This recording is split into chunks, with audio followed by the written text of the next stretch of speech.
My name is Eleanor. I am 64 years old. If you were to see me walking down the aisles of the grocery store, carefully selecting Honeycrisp apples, or sweeping the autumn leaves off the front porch of my home in the Chicago suburbs, you probably wouldn't look twice. Society has a very specific way of looking at older women, particularly older Black women. They look right through us. We become part of the background scenery, comforting, quiet, and entirely harmless. For the last 20 years, that invisibility was my greatest comfort. I was Arthur Vance's wife. That was my title, my job, and my entire world. I traded sharp tailored suits for soft knit cardigans. I traded the adrenaline of a courtroom for the quiet rhythm of baking, gardening, and managing the delicate ecosystem of a 10,000 square foot home. I wanted the peace. I craved it. But peace, I've learned, is a fragile thing. When the man who anchored that peace dies, you are suddenly left standing alone in a very large, very cold room, surrounded by people who have been waiting a long time to remind you of your place. I'm glad you're here today. Pour yourself a warm cup of coffee, settle in, and please, tell me in the comments where you are watching from. Today, I want to tell you a story about grief, about the polite cruelty of greedy men, and about the dangerous mistake of assuming a quiet woman is a weak one.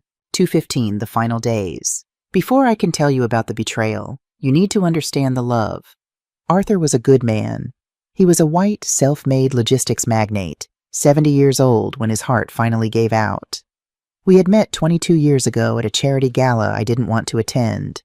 I was exhausted, carrying the heavy, invisible armor of my past life, and he was a widower with a teenage son, trying to navigate a world that felt too quiet.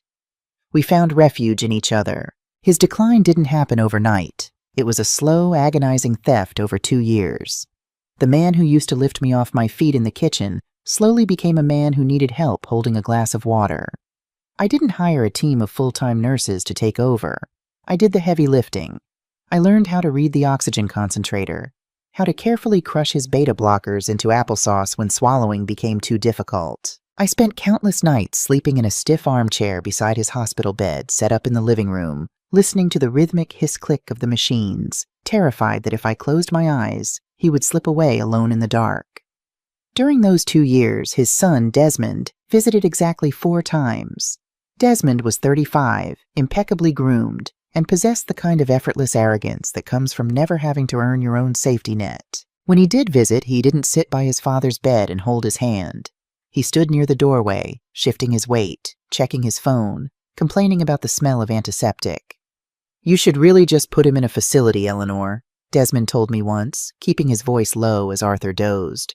"This is exhausting to watch. You look terrible." He didn't say it out of concern for me. He said it because the reality of his father's mortality made him uncomfortable, and Desmond Vance did not tolerate discomfort. Arthur passed away on a Tuesday morning.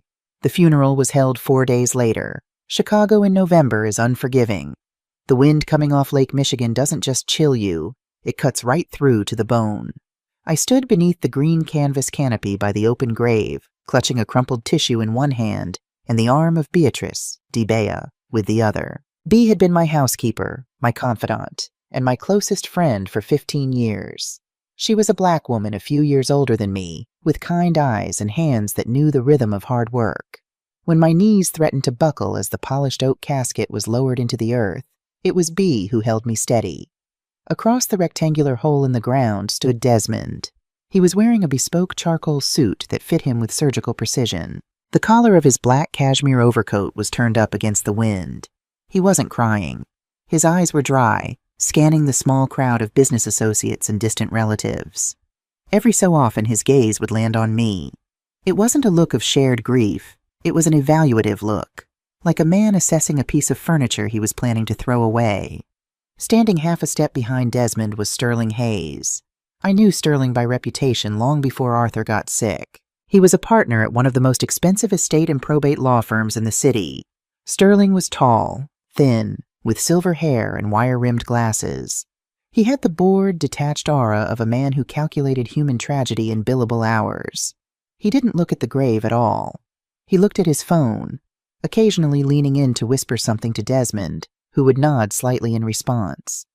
"Lord have mercy," Bea whispered to me, her voice thick with unshed tears. That boy hasn't shed a single tear for his own flesh and blood. He's processing it in his own way, Bea, I murmured automatically. It was the lie I had been telling myself for 20 years to keep the peace. After the minister finished the final prayer, people began to disperse. I stayed behind, dropping a single white rose onto the wood of the casket. When I finally turned to walk back to the waiting town car, Desmond intercepted me on the gravel path. "Eleanor," he said. His voice was smooth, perfectly modulated for a funeral. "Desmond, thank you for handling the arrangements with the florist. The lilies were Arthur's favorite." "Of course." He put his hands in his coat pockets. He looked past me toward the distant city skyline. "Listen, I know today is difficult. I'll give you a few days to rest, but we have a lot of administrative things to sort out. The house, the accounts. Dad left things complicated." I frowned, pulling my coat tighter around myself. "Complicated? Arthur was very organized, Desmond. The estate planning was finalized years ago." Desmond offered a small, tight smile, the kind of smile you give a child who doesn't understand adult conversation. "Things change, Eleanor. I'll come by the house on Friday. We'll have tea. We'll get it all sorted." He didn't wait for my response. He simply turned and walked toward Sterling Hayes, leaving me standing in the freezing wind. The next 3 days were a blur of suffocating silence. When you live with a sick person, the house is loud. There are visiting nurses, the hum of medical equipment, the schedule of medications. When they are gone, the silence rings in your ears. I found myself walking into the living room at 2 p.m., expecting to check Arthur's blood pressure, only to stare at the empty corner where his hospital bed used to be. Bea was my lifeline. She came over every morning, even on her days off. We didn't talk much. We sat in the kitchen, drinking strong black coffee, listening to the ticking of the grandfather clock in the hallway. "You need to eat something, Ellie," Bea said on Thursday morning, sliding a plate of buttered toast toward me. "You're fading away right in front of me." "I'm not hungry, Bea." I traced the rim of my coffee mug. I don't know what to do with my hands anymore. For 2 years, my hands belonged to him." Bea reached across the table and covered my hands with hers. "You gave that man the best years of his life, Eleanor. He went peaceful because he knew you were right there. Don't you let anyone, especially that cold-blooded boy of his, tell you different." I smiled weakly. "Desmond is just grieving." Bea snorted, taking her hand back to pick up her coffee. "Desmond Vance is grieving the fact that he couldn't get his hands on the checkbook sooner. I see the way he looks at this house, Ellie. He looks at it like a real estate listing. You better watch your back." I brushed off her warning. I was too tired to engage in family politics. I thought the worst thing that could happen was that Desmond and I would have a stiff, uncomfortable relationship for the rest of our lives. I severely underestimated the depth of his entitlement. Friday arrived with a heavy downpour. At precisely 10 a.m., the doorbell rang. I had prepared a pot of Earl Grey tea and set out some scones, trying to maintain the grace Arthur would have wanted. When I opened the door, Desmond stepped into the foyer, shaking his umbrella. Sterling Hayes was right behind him, carrying a thick brown leather briefcase. "Desmond, Mr. Hayes," I said, stepping aside. "I wasn't expecting legal counsel for a family tea." "Sterling is a family friend, Eleanor," Desmond said smoothly, handing me his wet umbrella without looking at me. "And given the complexities of Dad's estate, I thought it best he be here to help explain things." I led them into the formal living room. They sat together on the long beige sofa. I sat opposite them in a high-backed armchair. I poured the tea, the porcelain clinking softly in the quiet room. Desmond leaned forward, resting his elbows on his knees. He looked around the room, taking in the crown molding, the Persian rugs, the original oil paintings Arthur had collected over decades. "This house is massive, Eleanor," Desmond began, his tone dripping with manufactured concern. 10,000 square feet. The property taxes alone are astronomical. And the upkeep? It's simply too much for a woman your age to handle alone. I kept my expression neutral. "I manage the house just fine, Desmond. Bea helps me, and we have a landscaping service." Sterling Hayes set his teacup down and folded his hands in his lap. "Mrs. Vance, Desmond's primary concern is your well-being. The grieving process can cloud judgment. We want to ensure you are taken care of in an environment that is safe and manageable." "I am safe right here," I said, my voice firming up slightly. "What exactly are you trying to say, Desmond?" Desmond sighed, a heavy theatrical sound. He looked at Sterling, who gave him a slight nod. Sterling reached down, unlatched his leather briefcase, and pulled out a thick manila folder. He placed it carefully on the glass coffee table and pushed it toward me. "Mrs. Vance," Sterling said, his voice entirely devoid of emotion. "My client is formally contesting the validity of Arthur Vance's most recent will, the will executed 3 years ago, which left the bulk of the estate, including this property, to you." The room seemed to tilt slightly. I stared at the folder, but I didn't reach for it. Contesting it? On what grounds? "On the grounds of undue influence and lack of testamentary capacity," Sterling recited smoothly. "Arthur was suffering from severe cardiovascular disease. He was heavily medicated. We believe that you, as his sole caregiver, isolated him from his family and used your position to coerce him into altering his estate planning." I felt the blood drain from my face. My hands gripped the armrests of my chair. "Coerce him? I was his wife. I wiped his brow when he had fevers. I slept on the floor. You didn't even call him on Father's Day, Desmond." Desmond's jaw tightened, a flash of genuine anger breaking through his polite facade. "You kept me away, Eleanor. You controlled his phone. You controlled his schedule. You manipulated a sick, dying old man into leaving a multi-million-dollar logistics empire to a woman who hasn't worked a day in 20 years. "That is a lie," I whispered, the sheer audacity of the accusation stealing my breath. "It's a matter for the probate court to decide," Sterling interjected calmly, sliding another piece of paper across the table.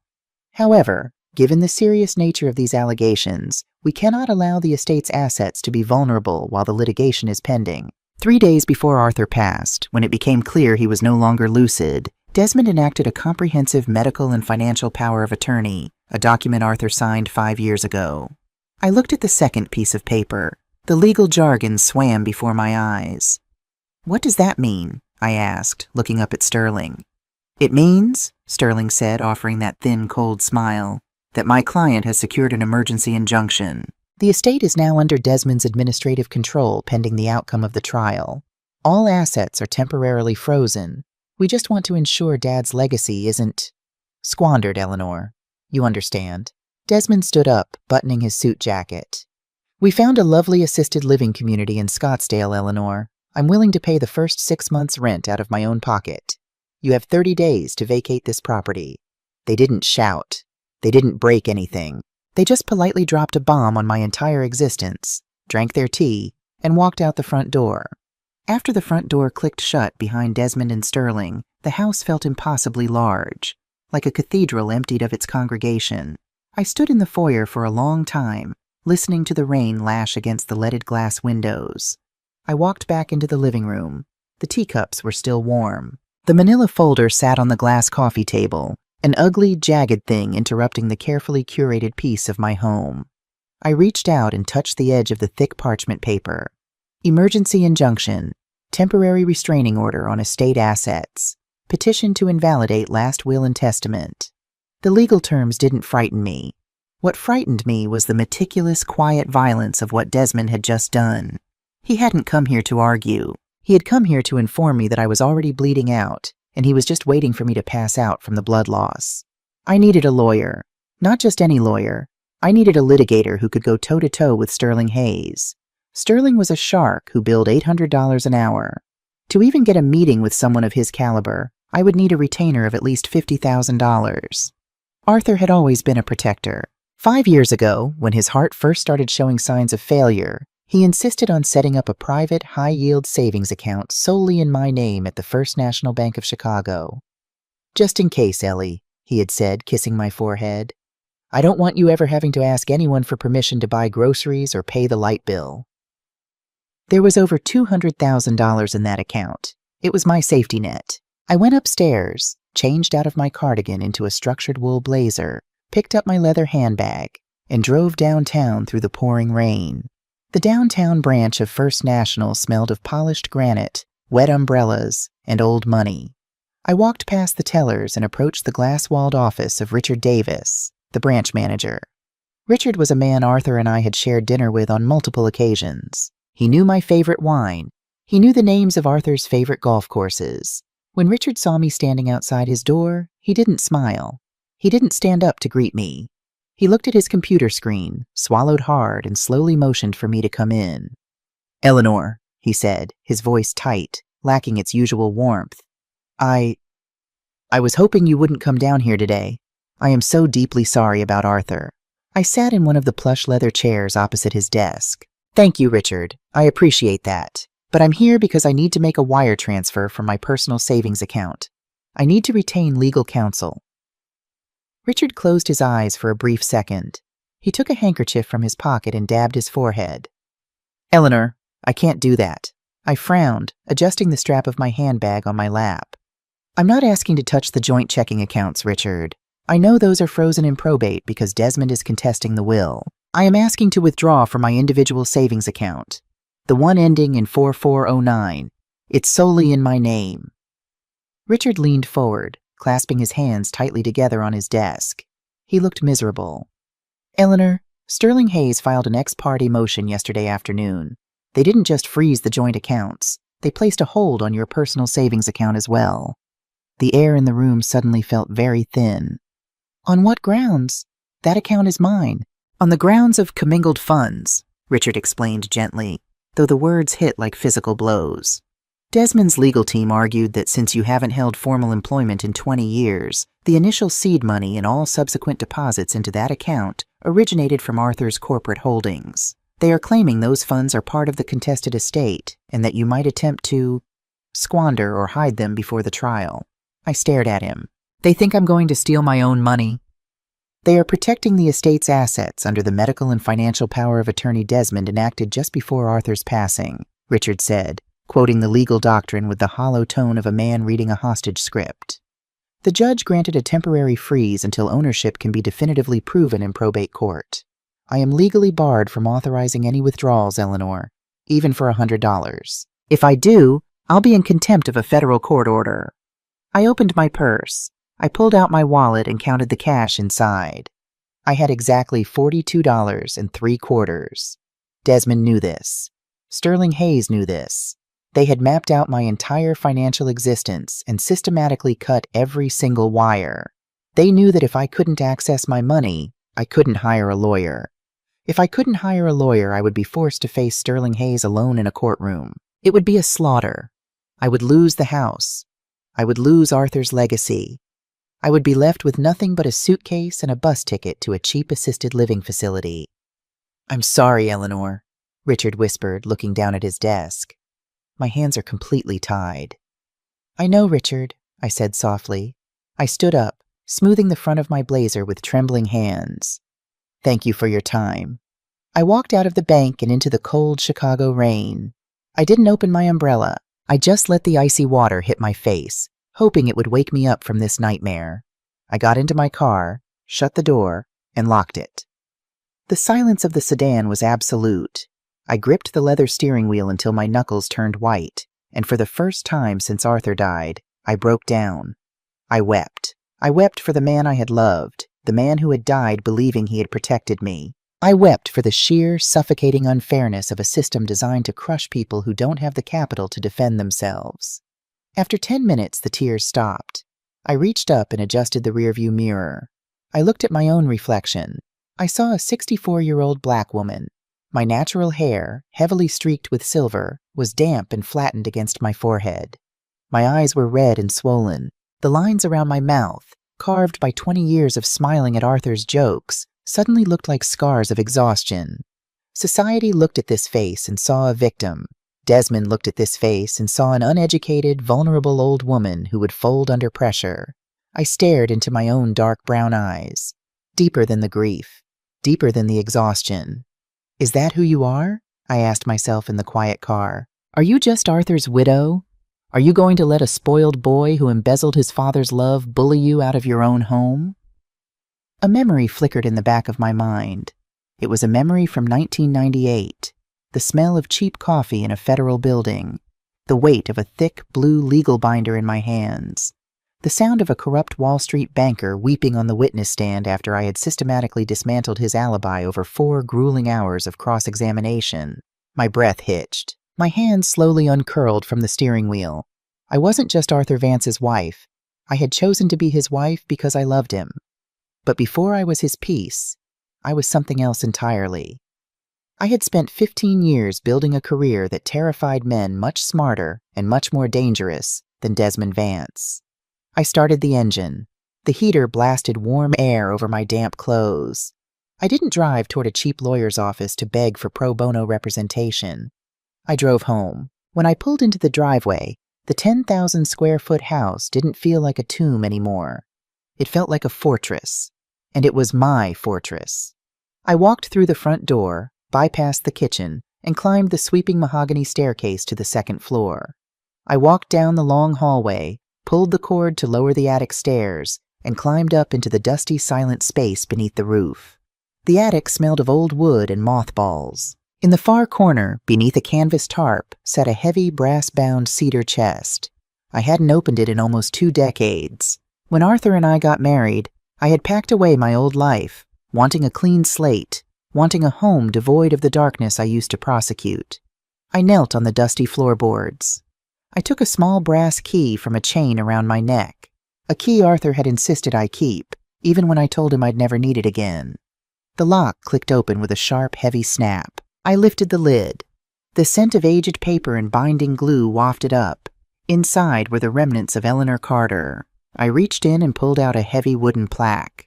The brass plate was tarnished, but the engraved letters were still perfectly legible. Eleanor Vance Carter, Chief Federal Prosecutor, Northern District of Illinois. Beneath the plaque were stacks of leather-bound journals, my old case notes, trial strategies, precedents I had memorized. I ran my fingers over the spine of a book on advanced financial forensics, the very book I had used to trace offshore shell companies for the FBI. At the bottom of the chest was a folded piece of heavy parchment, my law degree from Georgetown University, graduating magna cum laude, and my active bar association card, which I had quietly renewed every year out of pure habit, never telling anyone. I sat on the attic floor for 2 hours, surrounded by the physical evidence of a woman who had never lost a case. I read through my old cross-examination transcripts. I felt the rhythm of the legal language returning to my blood, like muscle memory waking up after a long sleep. Desmond thought I couldn't read a balance sheet. Sterling Hayes thought I didn't understand the rules of civil procedure. They thought they had trapped a harmless rabbit. They had no idea they had just locked themselves in a cage with a lioness. I carried the journals and the plaque downstairs to the kitchen table. I brewed a fresh pot of coffee. I didn't have $50,000 for a retainer. I didn't need it. I had my bar card. In the state of Illinois, an individual has the absolute right to represent themselves pro se in a civil proceeding. Usually it's a terrible idea. Usually it's financial suicide. But I wasn't an ordinary civilian. I spent the entire weekend at that kitchen table. I didn't cry anymore. I drafted motions on yellow legal pads. I printed out the limited financial disclosures Sterling had filed with the court regarding the estate. I didn't just read the numbers. I dissected them. I looked for the gaps. I looked for the silence between the transactions. Desmond wanted a war over his father's legacy. He was about to get one. On Monday morning, I showered, pinned my graying hair back into a tight, severe bun, and put on a tailored navy blue suit that had hung in the back of my closet for 20 years. It was a little tight across the shoulders, but it felt like armor. I packed my worn leather tote bag with 3 sharpened pencils, 2 yellow legal pads, and a single file folder. I didn't bring my law degree or my prosecutor's plaque. I didn't want them to know who I was. Not yet. I wanted them to walk into that courtroom believing their own arrogant lies. I wanted them comfortable, because a comfortable liar makes mistakes. I walked out the front door, locked it behind me, and drove toward the Cook County Courthouse. The storm was coming, but for the first time in a month, I wasn't afraid of the rain. I was the storm. Cook County Courthouse is not a place designed for comfort. It is an imposing structure of cold marble, echoing hallways, and heavy oak doors that seem to swallow the light. It is a building designed to make ordinary people feel very, very small. When I walked through the metal detectors on Monday morning, holding my worn leather tote bag, I didn't feel small. I felt the familiar electric hum of the arena. It had been 20 years, but the smell of floor wax, stale coffee, and nervous sweat was exactly the same. I found courtroom 302 on the 3rd floor. I pushed open the double doors and walked down the center aisle. Desmond and Sterling Hayes were already seated at the plaintiff's table. They looked like a photograph from a financial magazine. Desmond wore a crisp navy pinstripe suit. his hair perfectly styled, casually scrolling through his phone. Sterling was organizing a pristine stack of manila folders, his silver fountain pen glinting in the harsh fluorescent light. When they heard my sensible heels clicking against the linoleum, they looked up. Sterling's eyes flicked to the empty space behind me, searching for my lawyer. When he realized I was alone, a fleeting look of annoyance crossed his face, the look a man gives a mosquito before he swats it. Desmond just checked his platinum watch, his posture radiating the bored impatience of a man waiting for a delayed flight. He thought this was going to be a quick execution. I took my seat at this defense table. It felt vast and empty. I didn't unpack a laptop or a mountain of files. I took out 2 yellow legal pads and 3 sharpened pencils. I placed them parallel to the edge of the table. I folded my hands in my lap, and I waited. "All rise," the bailiff called out. Judge Harrison Caldwell entered from chambers. He was a formidable man in his late 50s, known for his sharp intellect and absolute intolerance for courtroom theatrics. He settled into his high-backed leather chair, adjusted his reading glasses, and looked down at the docket. "We are here for the preliminary hearing in the matter of the estate of Arthur Vance," Judge Caldwell announced, his voice carrying an easy, booming authority. "Mr. Hayes, I see you represent the plaintiff, Desmond Vance." "Yes, Your Honor," Sterling said, standing up smoothly and buttoning his jacket. Judge Caldwell's gaze shifted across the aisle to me. He frowned. He looked at my simple navy suit, my graying hair, and my distinct lack of legal counsel. "And the defense?" Judge Caldwell asked, leaning forward slightly. "Mrs. Vance, where is your attorney?" I stood up. I kept my posture deferential. I needed them to believe the narrative they had created for me just a little longer. "I do not have counsel, Your Honor," I said quietly. "I will be representing myself pro se." A low murmur rippled through the handful of law clerks and spectators in the gallery. Sterling Hayes let out a soft, highly calculated sigh. He stepped out from behind his table. "Your Honor, if I may, my client is deeply concerned by this development. This estate involves complex corporate holdings, offshore logistics contracts, and intricate tax structures. We are dealing with a woman who has not held formal employment in 2 decades. Allowing an unrepresented, financially illiterate widow to navigate a probate case of this magnitude will inevitably cause massive delays and waste this court's valuable time." Desmond leaned back, crossing his arms. He didn't say a word, letting his high-priced bulldog do the biting. Judge Caldwell looked at me with a mixture of pity and strict judicial concern. "Mrs. Vance, representing yourself in a contested probate trial is highly unadvisable. The rules of civil procedure are unforgiving. I cannot give you leniency or legal advice from the bench simply because you lack representation. Are you absolutely certain you cannot secure a lawyer? I can grant a brief continuance if you need time to liquidate personal assets." I looked at Sterling. He knew my assets were frozen. He had frozen them. This was part of his strategy, to let the judge know how unreasonable I was being.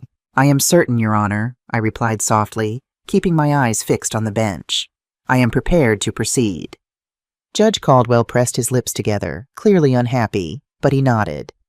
"Very well. The defense proceeds pro se. Mr. Hayes, you may present your opening statement." Sterling Hayes walked to the center of the floor. He didn't yell. He didn't pound his fist on the podium. He used a scalpel, not a sledgehammer. "Your Honor," Sterling began, his voice taking on a tone of deep, manufactured sorrow. "This is not a case about greed. This is a tragedy about a woman who simply broke under the pressure." I sat perfectly still, watching him. "Eleanor Vance was a devoted wife," Sterling continued, pacing slowly. "For nearly 20 years, she lived a quiet, comfortable life provided by my client's father. But 2 years ago, Arthur Vance's heart began to fail. He required round-the-clock care. The physical and emotional toll of caregiving is immense, Your Honor. It can change a person. It can make them desperate. It can make them controlling." Sterling stopped and looked at me with a look of profound, sickening pity. "The evidence will show that in Arthur's final 18 months, Eleanor Vance became dangerously isolated. She fired his private nurses, claiming she could do it better. She restricted visits from his only son, Desmond, creating a barrier between a dying father and his child. She became the gatekeeper to Arthur's medication, his food, and his reality. Desmond looked down at the table, playing the part of the grieving, alienated son flawlessly. In that state of absolute dependency, Sterling's voice hardened just a fraction. A vulnerable, heavily medicated man was presented with a new will. A will that entirely disinherited his own flesh and blood, leaving an $80 million empire solely to his isolated, overwhelmed caregiver. We are not asking this court to punish Eleanor Vance. We are simply asking this court to recognize that Arthur Vance lacked the testamentary capacity to make that decision, and to restore the estate to its rightful logical heir. Sterling sat down. It was a brilliant opening statement. He hadn't painted me as an evil mastermind. He had painted me as a tragic, exhausted old woman who had lost her moral compass under stress. It was a narrative society readily accepts about women my age. "Mrs. Vance," Judge Caldwell said heavily, "do you have an opening statement?" I stood up. I looked at the legal pad in front of me. The best prosecutors know that sometimes silence is your most terrifying weapon. If you don't speak, the defense doesn't know what you're holding. "The defense waives its opening statement at this time, Your Honor," I said simply and sat back down. Sterling blinked. A flicker of genuine surprise crossed his face. Pro se defendants almost never waive their opening statements. They usually use the opportunity to ramble emotionally about how unfair everything is. My procedural discipline was a tiny microscopic crack in his confident facade. "Very well," Judge Caldwell said, raising an eyebrow. "Mr. Hayes, call your first witness." "The plaintiff calls Beatrice Jenkins to the stand," Sterling announced. The pencil in my hand snapped. The sharp crack echoed loudly in the quiet courtroom. I stopped breathing. The heavy oak doors at the back of the courtroom slowly pushed open. It was Bea. She was wearing her best floral Sunday dress, the one we had picked out together at Macy's 3 years ago. She clutched her worn leather Bible to her chest with both hands. Her steps were slow, heavy, and dragging. "No," I thought, a cold metallic taste flooding my mouth. "No, not Bea. Please, God, not Bea." Desmond had frozen my accounts. He had tried to throw me out of my home. I expected that. He was a stranger passing through my life. But Beatrice? Beatrice was my sister. We had spent 15 years in that kitchen. We had cried together over the kitchen sink when Arthur was diagnosed. We had prayed together. She knew the truth of my marriage better than anyone on this earth. Bea walked down the center aisle. She kept her head bowed, her eyes fixed on the floor. She refused to look in my direction. "Do you swear to tell the truth, the whole truth, and nothing but the truth, so help you God?" the bailiff asked. "I do," Bea whispered. Her voice was trembling so badly it barely registered on the microphone. She took her seat in the witness box. Sterling Hayes approached her with the gentle, reassuring smile of a pastor comforting a widow. "Mrs. Jenkins, thank you for being here today. I know this is incredibly difficult," Sterling said softly. "Could you tell the court how long you were employed by the Vance household?" 15 years, sir," Bea said, staring at her hands. "And during those 15 years you lived on the property? In the guest cottage?" "Yes, sir." "So you observed the dynamic of their marriage intimately, especially during Mr. Vance's final 2 years when his health began to severely decline. You were there every day?" "Yes, sir. Cooking, cleaning, helping Miss Ellie." Sterling nodded sympathetically. "Mrs. Jenkins, we are here today because Desmond Vance believes his father was manipulated and isolated in his final months. Did you ever witness Eleanor Vance exhibiting controlling, abusive, or isolating behavior toward her husband?" The courtroom held its breath. The silence was agonizing. I stared at Bea. I silently pleaded with her across the room. "Look at me, Bea. Remember the nights we stayed up holding cold compresses to his head? Tell them the truth. Tell them how much I loved him." Bea swallowed hard. A single thick tear rolled down her cheek, catching in the deep lines around her mouth. "Yes, sir," she choked out. I did. A triumphant, deeply ugly smirk spread across Desmond's face. He leaned back in his chair, crossing his legs. I felt physically ill. The betrayal was a physical weight crushing my chest. "Could you elaborate for the court, Mrs. Jenkins?" Sterling prompted, his voice like velvet. "Take your time." "Miss Eleanor, she changed," Bea lied, her voice shaking violently. "When Mr. Arthur got really sick, she stopped letting his friends visit. She fired the night nurse. She said we didn't need strangers in the house." "Did she ever restrict Desmond Vance from visiting his father?" "Yes," Bea whispered. "Desmond would call, and Miss Ellie would hang up the phone. She told the security gate not to let his car in." "And did she ever display aggression toward Arthur?" Sterling pressed, moving closer to the witness box. B closed her eyes. Sometimes, when he was confused, she would yell at him. She would bring him these thick stacks of legal papers. She told him that if he didn't sign them, she would put him in the cheap state nursing home on 43rd Street and leave him there to rot alone. The gallery erupted in shocked whispers. I sat frozen at the defense table. Every word was a dagger. Every lie was a meticulous, calculated assassination of my character. The state nursing home on 43rd Street? I had never even heard of it. Sterling had fed her these specific details to make the lie sound authentic. "Why, B?" my mind screamed. "Why are you doing this?" "Thank you, Mrs. Jenkins," Sterling said finally, looking at the judge with profound sadness. "Your Honor, the plaintiff has no further questions for this witness. It pains us to hear how Arthur Vance suffered in his own home, but the truth must be brought to light." Sterling walked back to his table and sat down. He had done it. He had taken my closest ally and turned her into the bullet that would kill my case. Judge Caldwell looked down at me from the bench. His expression was grim. "Mrs. Vance," Judge Caldwell said, his voice echoing in the tense room, "do you wish to cross-examine the witness?" Judge Caldwell's voice echoed in the heavy silence of courtroom 302. "Mrs. Vance, do you wish to cross-examine the witness?" I closed my eyes for exactly 3 seconds.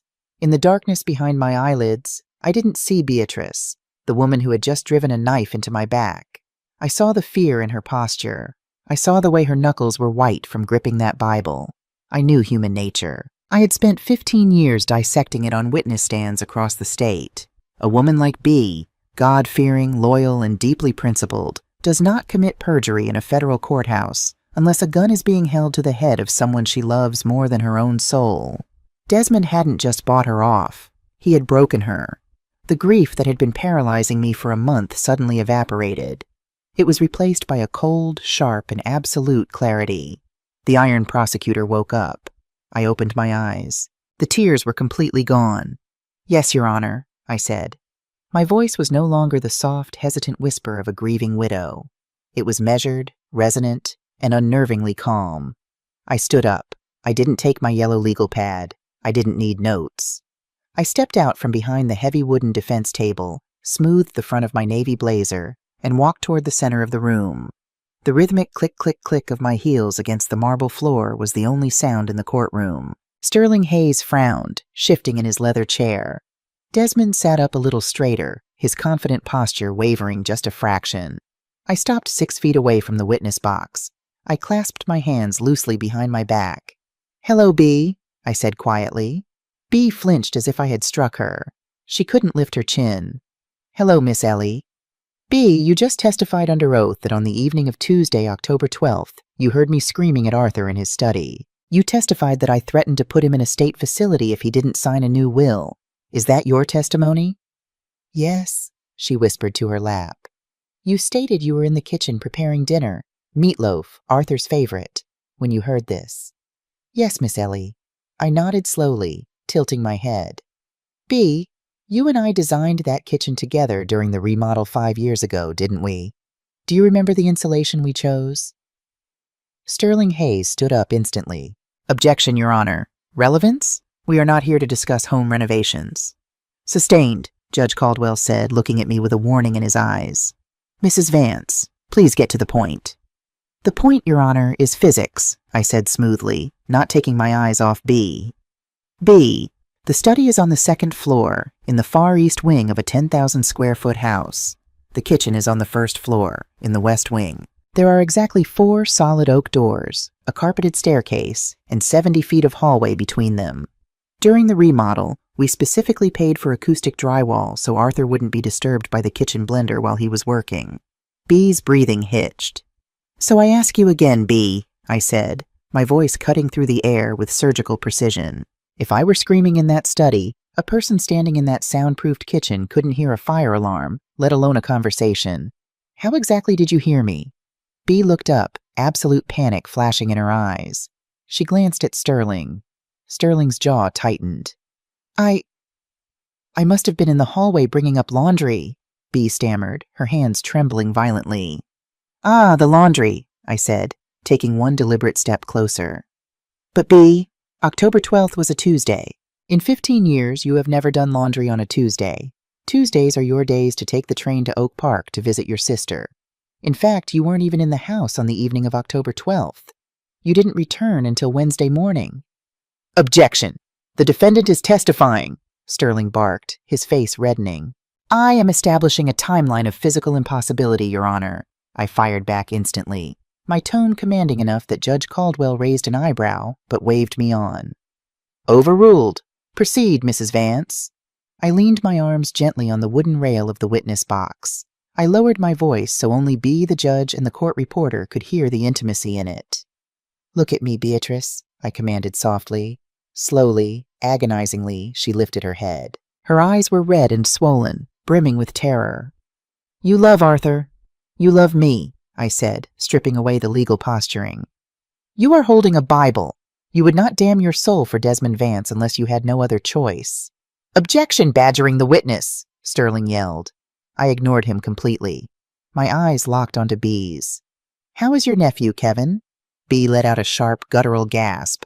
The color drained entirely from her face. She dropped the Bible. It hit the floor with a heavy thud. Behind me, I heard a chair scrape violently against the floor. Desmond had bolted upright, his smugness vanishing into thin air. "Kevin is 22, I continued relentlessly, my voice rising in volume, filling the courtroom. "He works as an inventory manager at Desmond's logistics warehouse on the south side. A good boy, but he got into some online gambling debt last year, didn't he?" "I know, because you cried on my shoulder about it in January." "Stop," B sobbed, shaking her head frantically. "Did Desmond find out?" I pressed, stepping into her line of sight so she couldn't look away. "Did Desmond find out Kevin was skimming from the warehouse crates to pay off his bookie? Is that it, B? Did Desmond threaten to send your only nephew to federal prison for grand larceny unless you sat in this chair today and lied to destroy me?" "Objection.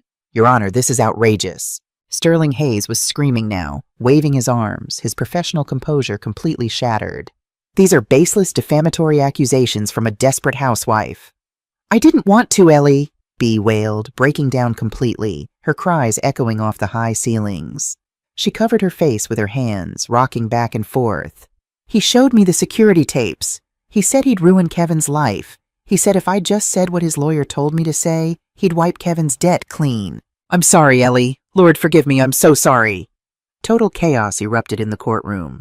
The gallery gasped. Reporters started furiously typing on their phones. Desmond was frantic, whispering aggressively at Sterling, his face pale with panic. "Order! Order in this court!" Judge Caldwell slammed his gavel down repeatedly, the sharp wooden clacks cutting through the noise. He pointed the gavel at the witness box. "Mrs. Jenkins, are you testifying under oath that the plaintiff, Desmond Vance, suborned your perjury through extortion?" "Yes, Your Honor," B cried out, looking up at the bench. "Everything I said today was a lie. Miss Ellie was an angel to that man. She loved him. Desmond made me do it." "Your Honor," Sterling Hayes shouted, practically sprinting to the center of the room. He was sweating. "I move for an immediate mistrial. The defendant is manipulating an emotionally unstable witness. She is making wild, unsubstantiated claims. This is exactly why an uneducated, legally illiterate housewife cannot be permitted to represent herself. She has no respect for the rules of civil procedure. She is circumventing evidentiary standards, and she is making an absolute mockery of your courtroom." I didn't sit down. I stood perfectly still, smoothing my navy blazer. I turned slowly and looked at Sterling Hayes. I gave him a look so cold, so entirely devoid of fear, that he actually stopped talking and took a half step back. "Mr. Hayes," I said, my voice dropping an octave, carrying the heavy, resonant timbre of a woman used to sending dangerous men to maximum security prisons. "I assure you, my understanding of evidentiary standards is quite intimate, and my claim of extortion is not unsubstantiated. As of this morning, I have drafted a subpoena request for the security footage of Desmond Vance's warehouse, as well as a forensic audit of Kevin Jenkins' bank records. I believe they will show a distinct pattern of embezzlement that your client knew of, concealed and weaponized to commit fraud upon this court." Sterling stared at me, his mouth slightly open. He looked like a man who had just tried to kick a stray dog, only to realize he had provoked a sleeping lioness. Judge Caldwell leaned slowly over his bench. He took off his reading glasses. He stared at me for a long, heavy moment. He looked at my posture. He listened to the precise clinical legal terminology I had just deployed flawlessly without a single note in front of me. Mrs. Vance, Judge Caldwell said, his voice quiet but carrying to every corner of the dead silent room. Before we proceed with the catastrophic implosion of the plaintiff's case, I need to ask you a question. Yes, Your Honor? I replied, keeping my chin perfectly level. When we began these proceedings this morning, you introduced yourself simply as Eleanor Vance. For the official court record, and for my own sanity, I need you to state your full legal maiden name, the name you held before you married Arthur Vance 20 years ago. Desmond looked confused, glancing wildly between the judge and his lawyer. Sterling Hayes suddenly looked like he was going to be physically sick. I stood tall. I let 20 years of dust blow off my shoulders. My name, I said, my voice echoing with absolute clarity, is Eleanor Vance, formerly known as Eleanor Vance Carter. Judge Caldwell dropped his pen. It hit the wooden bench with a sharp clatter. He sat back in his large leather chair, rubbing his hand over his face. When he looked back at me, the pity was entirely gone. It was replaced by profound, unmistakable respect and a touch of awe. Eleanor Vance Carter, Judge Caldwell repeated slowly, letting the name hang in the heavy air. As in, former Chief Federal Prosecutor Carter, the Iron Prosecutor of the Northern District, the woman who dismantled the Genovese financial syndicate in 1998?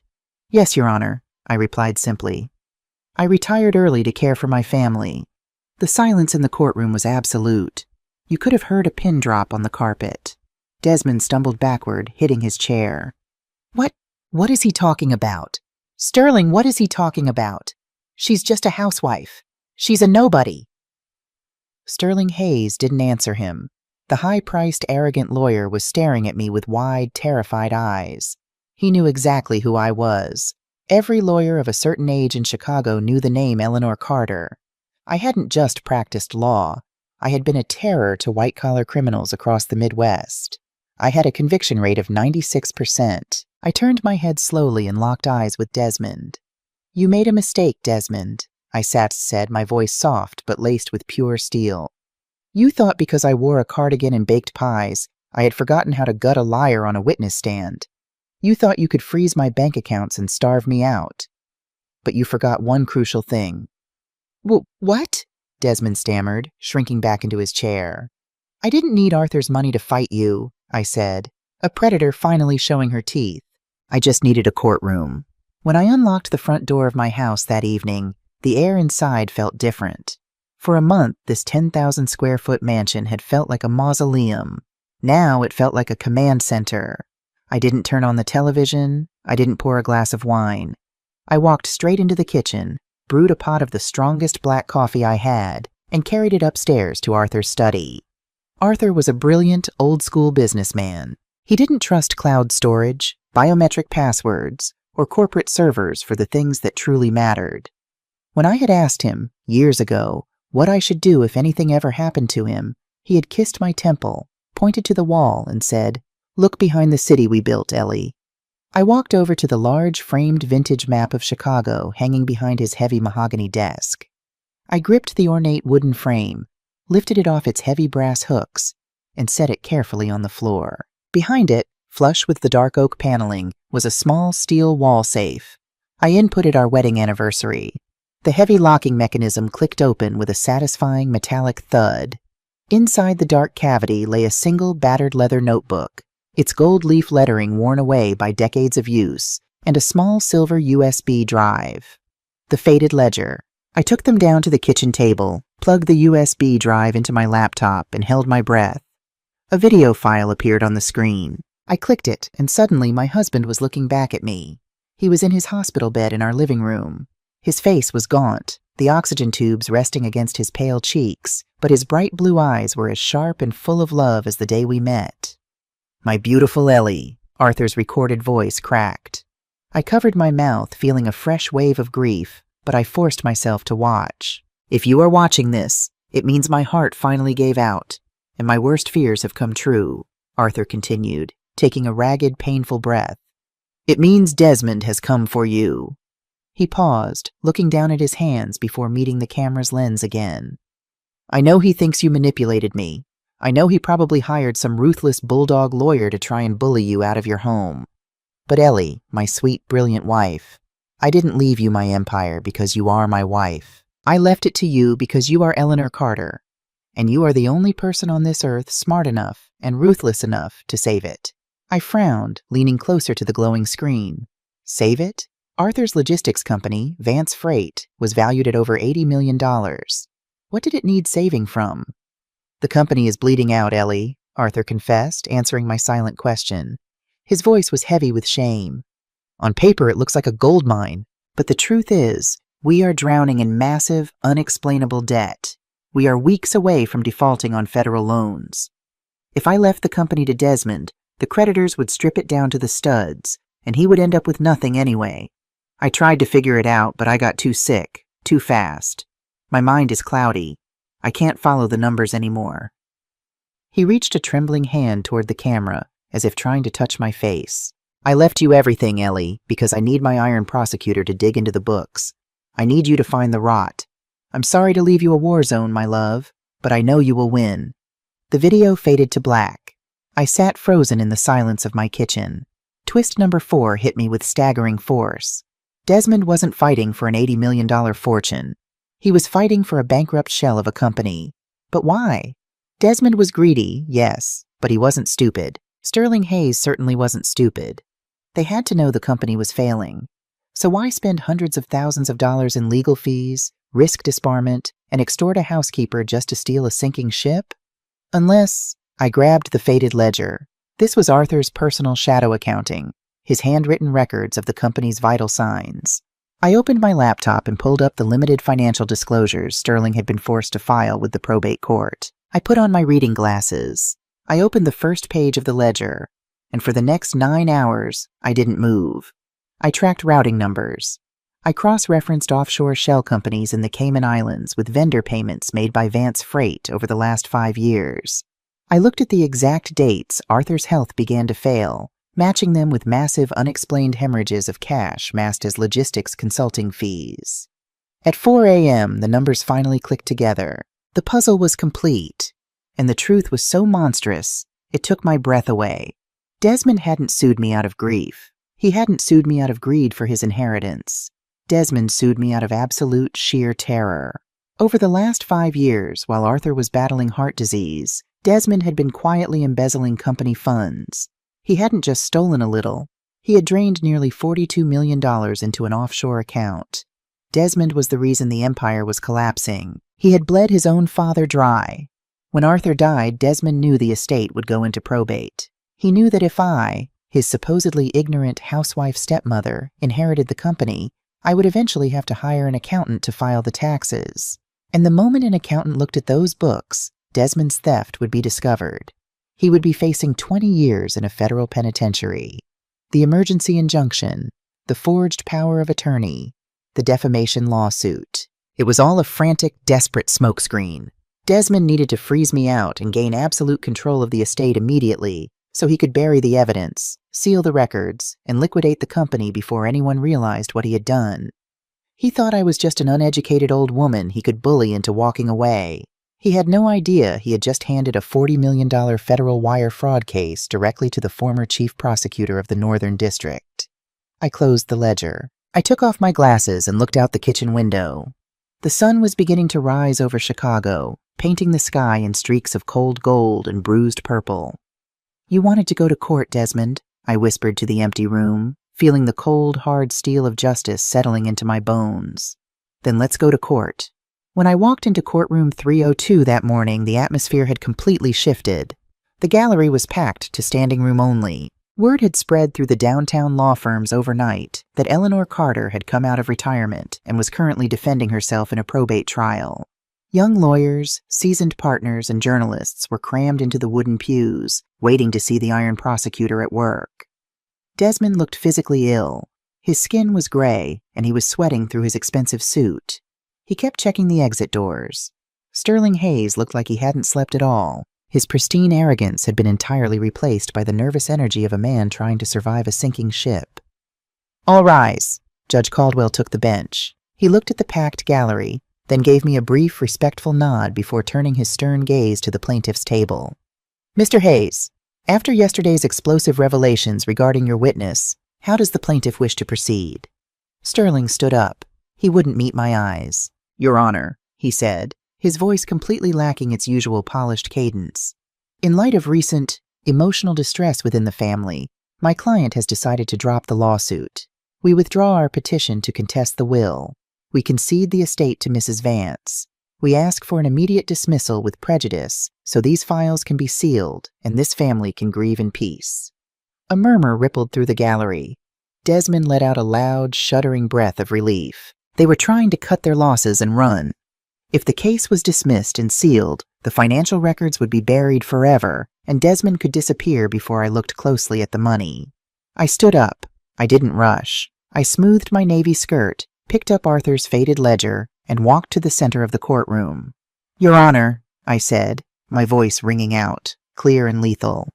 The defense vehemently objects to the dismissal. Sterling whipped his head around, staring at me in absolute horror. You object to winning? Mrs. Vance, we are surrendering the estate to you. I am not here for a surrender, Mr. Hayes, I said coldly, fixing him with a stare that made him swallow hard.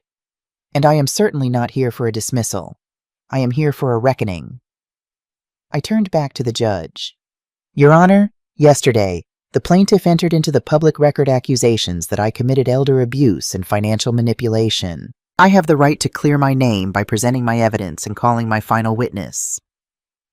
Judge Caldwell leaned forward, his eyes gleaming with the anticipation of a jurist about to watch a master class. Objection to dismissal sustained. Call your witness, Mrs. Vance. The defense calls the plaintiff, Desmond Vance, to the stand. Desmond practically fell out of his chair. No! I dropped the case. I don't want to testify. Sterling, do something. You opened the door to this courtroom, Mr. Vance, Judge Caldwell barked, pointing his heavy wooden gavel at the witness box. Take the stand. Now. Trembling like a leaf, his bespoke suit suddenly looking 2 sizes too big for him, Desmond walked up and swore the oath. He sank into the chair, looking at me as if I were the Grim Reaper himself. Mr. Vance, I began, pacing slowly in front of him. I handed a thick stack of audited bank statements to the bailiff to pass up to the judge. Let's talk about the finances you were so desperately trying to protect from me. Are you familiar with a Cayman Islands holding company called Apex Logistics Solutions? Desmond swallowed so hard I heard it from 6 feet away. I don't know what that is. You don't? I walked back to my table and picked up a piece of paper I had printed at 5 a.m. I handed a copy to Sterling and a copy to the judge. Your Honor, I submit Defense Exhibit A, a series of wire transfers spanning 5 years, totaling $42 million, moved from Arthur Vance's corporate accounts to Apex Logistics Solutions, all billed as consulting fees. I turned back to Desmond, my voice rising in volume and absolute power. Desmond, my husband was a brilliant man, but his heart was failing. He trusted you to manage the vendor accounts. I pulled the corporate registry for the Cayman Islands last night. Do you know who holds the sole signatory rights to the Apex offshore account? Desmond looked at Sterling in blind panic. Sterling closed his eyes, rubbed his temples, and offered a barely perceptible nod. He was distancing himself. He was throwing his client to the wolves to save his own law license. On the advice of counsel, Desmond choked out, his voice shaking violently, I invoke my Fifth Amendment right against self-incrimination. The gallery erupted in gasps. You invoke the Fifth, I said, my voice dropping to a terrifying, razor-sharp whisper. In a civil probate hearing. How fascinating. In a criminal trial, pleading the Fifth cannot be used against you. But in a civil trial, invoking the Fifth Amendment allows the judge to draw an adverse inference. It is the legal equivalent of waving a white flag and admitting you have something criminal to hide. Desmond had just handed me the case on a silver platter. I turned to Judge Caldwell. Your Honor, I submit Defense Exhibit B, my late husband's personal ledger, cross-referenced with the plaintiff's signature on the forged power of attorney used to freeze my accounts. Desmond Vance didn't sue me because he thought I manipulated his father. He sued me to silence me. He used this court, and he used a fraudulent lawsuit to cover up a multi-million-dollar embezzlement scheme that bankrupted his own father's legacy. Stop, Desmond cried out, burying his face in his hands, openly sobbing on the stand. He was always going to give it all to you. I deserved that money. It was my birthright. I was his son. Your birthright? I thundered, my voice echoing off the marble walls, vibrating with 20 years of suppressed rage and grief. Arthur Vance's legacy was built on integrity. You stole from a dying man. You blackmailed an innocent elderly housekeeper. You dragged my name through the mud, froze my accounts, and tried to leave me starving in the street. You are not an heir, Desmond. You are a thief, and this court is done with you. I turned back to the bench, standing taller than I had in 20 years. Your Honor, I ask that the court uphold the will in its entirety, dissolve the emergency injunctions permanently, and refer this matter, along with all financial exhibits, immediately to the United States Attorney's Office for criminal prosecution regarding wire fraud, extortion, and perjury. Judge Caldwell looked at the ledger, looked at the weeping man on the stand, and then looked at me. He nodded slowly, profoundly. Judgment for the defense on all counts, Judge Caldwell declared, slamming his gavel down with absolute finality. The will stands. The injunctions are lifted. Mr. Hayes, I suggest you advise your client to remain in the building. I am having the bailiff contact the FBI and the U.S. Marshals. Mr. Vance will be taken into federal custody pending an indictment.